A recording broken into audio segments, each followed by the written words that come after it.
He said, let all things be done to edify. That means if whatever's going on in the service doesn't build up a person and encourage that person, that's not of God.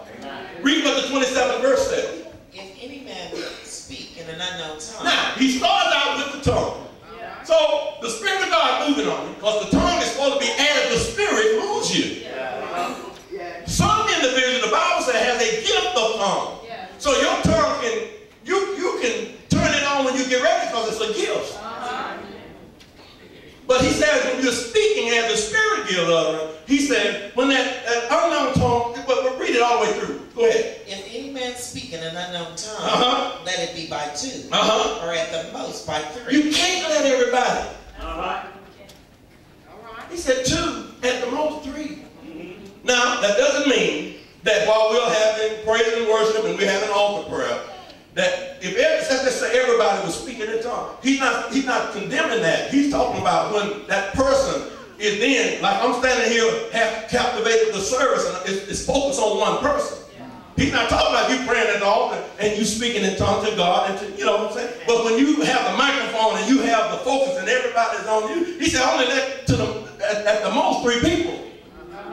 But watch what he says. Read it. And that, of course, and let wait, read that. Let's read it with the right tempo. Go back and read it again. If any man speak in an unknown tongue, all right, let it be by two, or at the most by three. Read it. And that, of course, and let that by course. And that by course. Yeah, in other words, if you have three people, they're ready to speak in their tongue. He said, let it be by course. That means one at a time. So if I give a microphone to some, I've done this myself in the service. Somebody was at the altar and I put the mic to their lips while they're speaking in tongues. And I'm seeing if anybody's going to get the interpretation or if I get the interpretation. When I see whether nobody has the interpretation or I have the interpretation, I'm going to remove the mic. So he says it has to be by course. You take turns. Read what he says. And let one interpret. And wait a minute, if there's not an individual there that can tell you what that unknown language is, what does he say? But if there is no interpreter, let him keep silent. Then they need to keep silent. Now, let's deal with keep silent. Will y'all stay with me, folks? Y'all not going to skip out, are you? No. Keep silent doesn't mean shut up. It means to bring it down. You bring it down. See, that's why in the Bible, we're going to read verse 7. They tell the women to keep silent in the church. It didn't mean shut up. Because if it had been shut up, we wouldn't have a Sunday school teacher this morning because it was a woman. It's a shame for a woman to speak in the church. See, he wasn't saying that. You're going by the letter and you're not doing the spirit of the law, what Paul was and Jesus writing about. Okay, he says, read it. And let him speak to himself and to God. And you're speaking to yourself and God because even though you don't know what you're saying, in another portion of Scripture, the Bible says you are edifying yourself.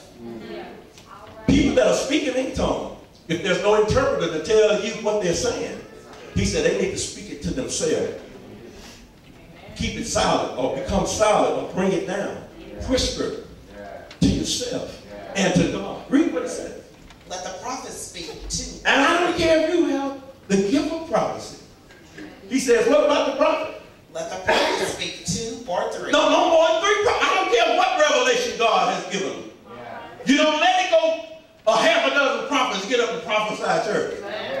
You don't let a dozen prophets. He said 2 to 3. Folks speaking in tongues, 2 to 3. And if they don't have an interpreter, bring it down. You don't talk. You talk to yourself and talk to God. And if you have a prophet, pull it out, folks. You don't stay at church all day just because God can keep giving you work, or you have a gift. You can just be pulling folks. You'll be a church that falls off in the evening. Read what the word says. And let the other judge. And then those other prophets, you're supposed to determine if what that other prophet is saying is true. Read what it says. If anything be revealed to another that sitteth by. Now watch this. Here's a prophet up prophesying.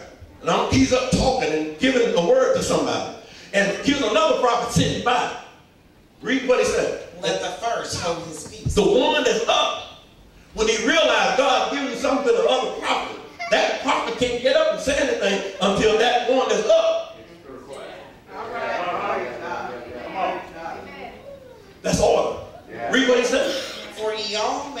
prophesy one by one. Wait a minute. You all can prophesy. One by one. All three of you. You all can prophesy. But there's only three of you can prophesy. It may be 100 prophets in the business.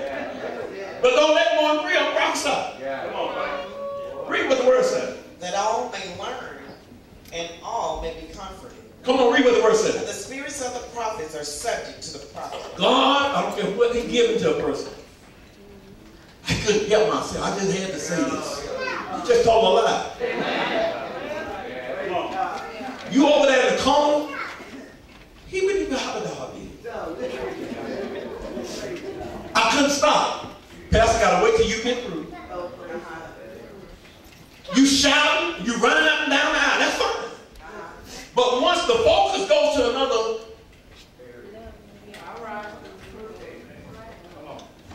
the Bible said, what verse is that? 32. The spirit of the prophets, their spirit is subject to them. God never takes you somewhere that you can't come down. If I'm up here preaching right now, and a man walking out with a Uzi, and he said, all right, everybody. Am I everybody? I'm going to say, yes, sir. My spirit is subject to me.